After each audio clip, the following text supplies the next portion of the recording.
আল্লাহ আমার সৃষ্টিকর্তা, আল্লাহ আমার সবার কাছে প্রিয় যিনি তিনি আমার রব।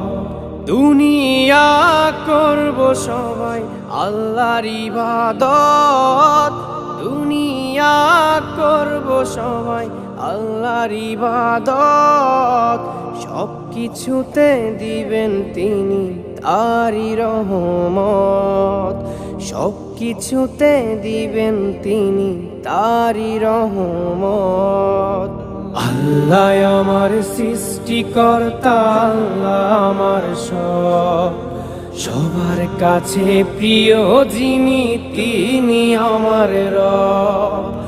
আল্লাহ আমার সৃষ্টিকর্তা, আল্লাহ আমার সবার কাছে প্রিয় যিনি